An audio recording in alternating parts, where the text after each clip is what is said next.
13 number का question देखिए यहाँ पे क्या है, identify the factors that contributed to dominance of Congress party during the early years of independence. यानी 4 मार्क्स का बहुत अच्छा क्वेश्चन है। यानी कांग्रेस के शुरुआती 4 इलेक्शंस में देखोगे तो हमेशा से वही जीतती आई है। शुरुआत में क्या हमेशा से कांग्रेस जीतती आई है। 1990 तक तो लगभग कांग्रेस का डोमिनेंस था। सिर्फ एक इमरजेंसी के पीरियड को हम छोड़ दें तो उसके बाद लगातार कंटिन्यूसली कांग्रेस रही है 1990 तक। तो उसके बाद फिर हम देखते हैं कॉलिजन एरा स्टार्ट होता है। सो शुरुआत के जो फर्स्ट 3 इलेक्शन थे उसमें कांग्रेस का डोमिनेंस क्यों था, इसके पीछे क्या हिस्ट्री थी। पहले हिस्ट्री यहाँ पे ये है भाई, कांग्रेस जो बनी थी वो आज की बनी नहीं थी। वो 1885 में 1885 में ए ह्यूम ने बनाया था उसको, ठीक है। तो 1885 में जब बनी थी, यानी लगभग आज से 150 साल पहले वो पॉलिटिकल पार्टी बनी थी।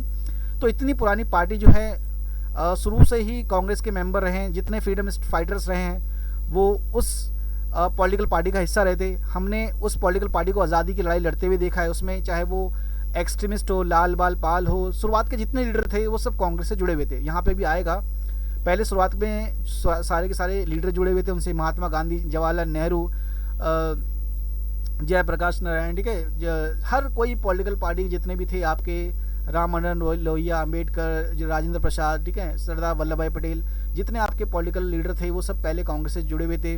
लेकिन बाद में धीरे धीरे जो है वो लोग स्प्लिट करते गए। लेकिन आज़ादी के बाद भी ये लोग कांग्रेस से जुड़े हुए थे।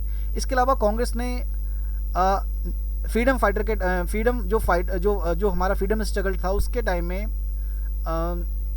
उन्होंने कई तरह के मूवमेंट में हिस्सा लिया था, ठीक है। जैसे आपने देखा होगा नॉन कॉर्पोरेशन मूवमेंट में, सिविल डिसोबीडियंस मूवमेंट में, जिसमें हर तरह के लोगों ने पार्टिसिपेट करता, खासकर पीजेंट्स ने, इंडस्ट्रियलिस्ट ने, ठीक है, विलेजर्स ने, वर्कर्स ने, मिडिल क्लास ने, हर कास्ट के, हर कम्युनिटी के, हर तरह के लोग किसके अंदर शामिल थे, कांग्रेस के अंदर शामिल थे। इसलिए ये बहुत फेमस पार्टी थी क्योंकि ये बहुत पुरानी पार्टी थी, ठीक है।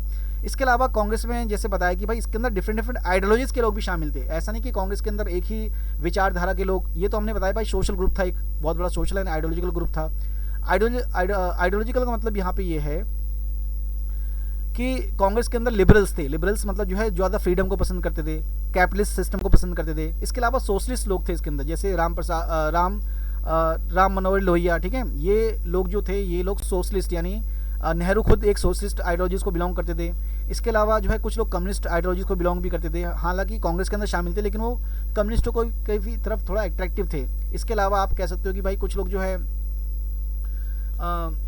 इसके अलावा नेशनलिस्ट लोग थे। नेशनलिस्ट मतलब यहाँ पे ये है कि जो चाहते थे कि भाई स्ट्रॉन्ग इंडियन कल्चर को फॉलो करा जाए, ठीक है, जो बाद में बीजेपी का बेस बनता है, इंडियन कल्चर को फॉलो करा जाए, ठीक है। तो इस तरीके से अलग अलग आइडियोलॉजीज को ये लोग सपोर्ट करते थे कांग्रेस वाले।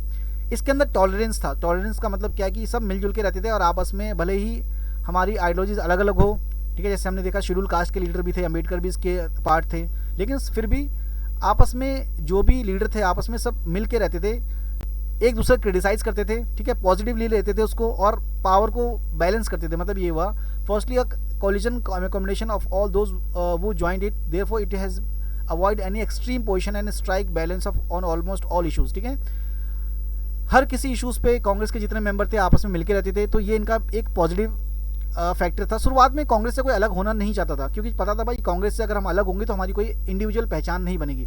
धीरे धीरे टाइम बीतता गया। थर्ड इलेक्शन के बाद communist party second largest party थी, उसके अंदर बाद सोशलिस्ट पार्टी बनी, उसके बाद फिर बीजेपी जैसी पहले जनसंघ पार्टी बनी।